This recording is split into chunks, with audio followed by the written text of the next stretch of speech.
it has become extremely plausible that this trip between the maternity ward and the crematorium is what there is to life.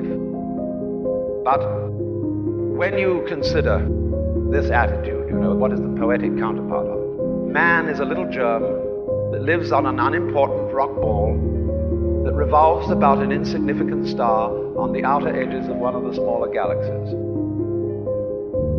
God, what a put down that was. But you see, I don't know what question to ask when I wonder about the universe. It isn't a question that I'm wondering about, it's a feeling that I have. Because I cannot formulate the question that is my wonder.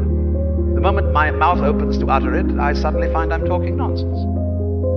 But that should not prevent wonder from being the foundation of philosophy. Well, as Aristotle said, wonder is the beginning of philosophy.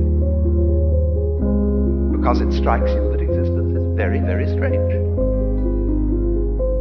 So, there is obviously a place in life for awe, astonishment at existence. And that is also a basis of respect for existence.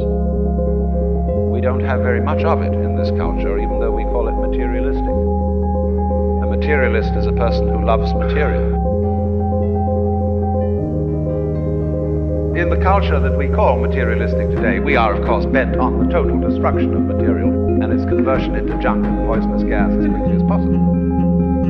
This is not a materialistic culture, because it has no respect for material. And respect is in turn based on wonder, on feeling the marvel of just an ordinary pebble in your fingers.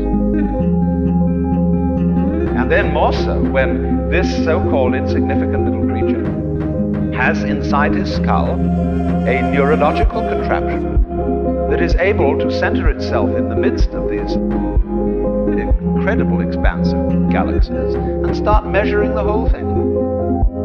That is quite extraordinary. And then furthermore, when you realize that in a world where there are no eyes, the sun would not be light. And that in a world where there were no soft skins, rocks would not be hard. Nor in a world where there were no muscles would they be heavy.